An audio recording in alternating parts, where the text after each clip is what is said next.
On the morning of April 2nd, 2026, the geopolitical architecture of the Middle East and the global energy market reached a critical inflection point. The United Nations Security Council, UNSC, currently under the presidency of Bahrain, moved to finalize a resolution aimed at restoring commercial navigation through the Strait of Hormuz. This move follows 60 days of unprecedented volatility initiated by a joint U.S.-Israeli kinetic operation against Iranian nuclear and military infrastructure in late February 2026. That operation, intended to neutralize Tehran's regional reach, instead triggered a month-long maritime blockade that has effectively paralyzed 20% of the world's petroleum liquids consumption. The diplomatic friction peaked when Bahraini Foreign Minister Abdulatif bin Rashid Al Zayani formally submitted a draft resolution to the 15-member council. The document, which Reuters and other high-level diplomatic sources have scrutinized, centers on a contentious authorization for the use of all necessary defensive measures to safeguard commercial shipping.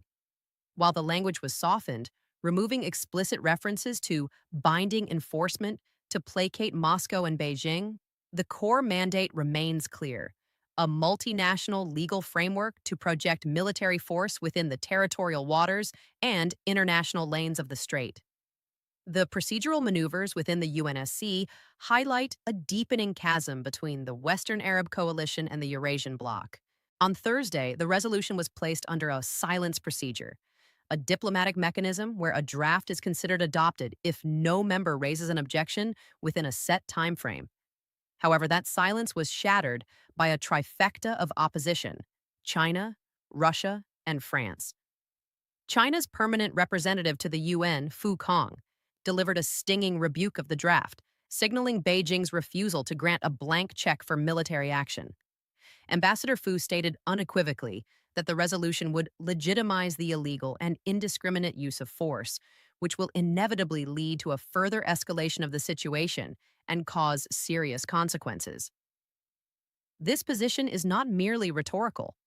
It reflects a strategic imperative to prevent the United States from establishing a UN-sanctioned naval blockade under the guise of freedom of navigation. Compounding the crisis is the unpredictable posture of the United States. President Donald Trump, in a statement issued Wednesday, reaffirmed his administration's commitment to continue the strikes against Iranian assets, but notably refrained from offering a tactical or diplomatic roadmap for reopening the strait. This strike but not stabilize policy has sent shockwaves through global markets. Traders are no longer pricing in a quick American victory. They are pricing in a prolonged security vacuum. The illegal and unjustified efforts by Iran to control international maritime activity, as al-Zayani described them, have now merged with a perceived lack of American leadership. The United Kingdom attempted to fill this void on Thursday by hosting a 40-nation summit in London, aiming to galvanize a coalition of the willing to secure the passage.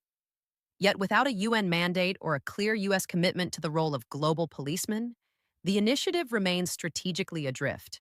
From a strategic realist perspective, the current standoff over the Strait of Hormuz is not about international law or safe passage. It is a raw contest for the control of the global energy jugular and a referendum on the declining efficacy of Western-led security architectures. We are witnessing the transition from a U.S.-guaranteed maritime order to a fractured transactional system where regional players like Bahrain are forced to lead while superpowers bicker over the definition of force. For 70 years, the Strait of Hormuz was protected by an implicit American insurance policy. The U.S. Fifth Fleet provided the muscle, and the world provided the commerce. President Trump's recent declarations signal the definitive end of this era. By promising more strikes while abdicating the responsibility of opening the lanes, the U.S. is moving toward a predatory deterrence model. In this framework, Washington uses its military power to punish adversaries, Iran, but refuses to bear the public good cost of maintaining global trade stability. Behind the curtain, this is a deliberate shift toward transactionalism. The U.S. is signaling to its Gulf allies and energy-dependent rivals like China that if they want the strait open, they must pay, either in political concessions or direct military contributions. The security of the world's energy is no longer a free ride provided by the American taxpayer. Beijing's opposition, voiced by Fu Cong, is often misinterpreted as simple pro-Iranian bias. It is far more calculated.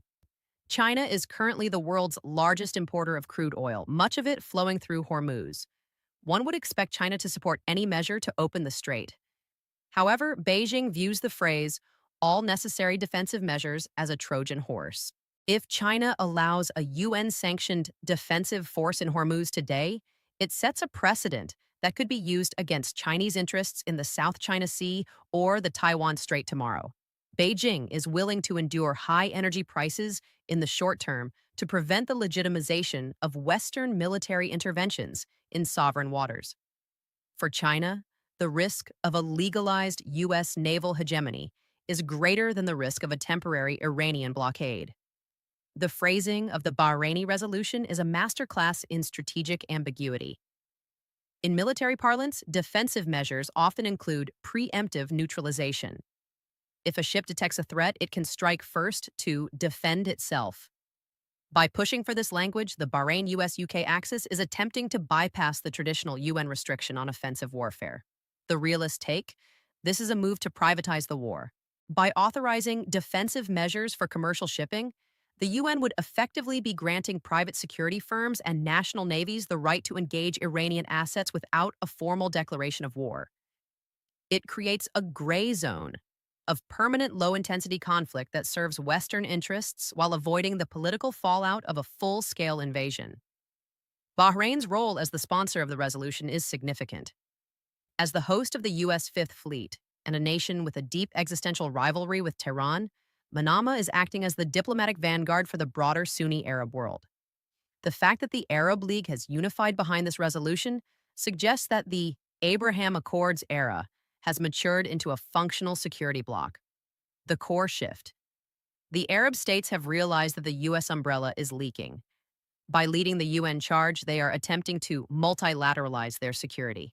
They are seeking a legal framework that allows them to defend themselves with Western hardware but under a UN banner, thereby reducing their total dependence on a mercurial Washington.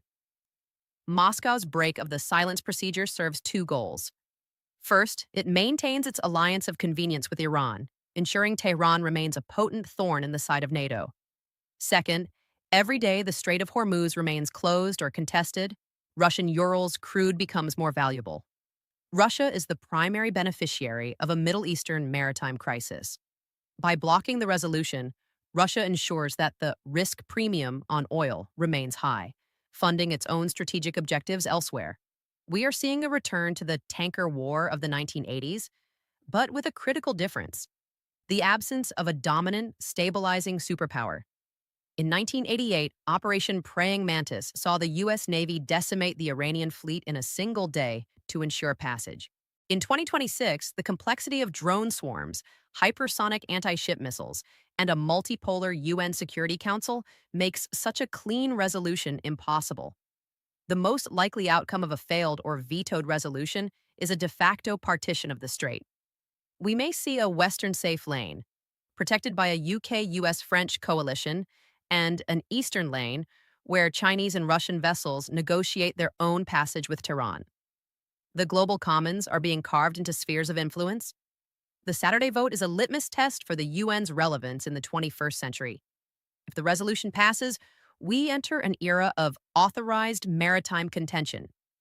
If it fails via a Chinese or Russian veto, the UN has effectively signaled its irrelevance in maritime security, leaving the world's most important waterway to be governed by the law of the jungle. In either scenario, the era of cheap, guaranteed energy flow is over. The Strait of Hormuz is no longer just a geographical choke point. It is the graveyard of the post-Cold War international order.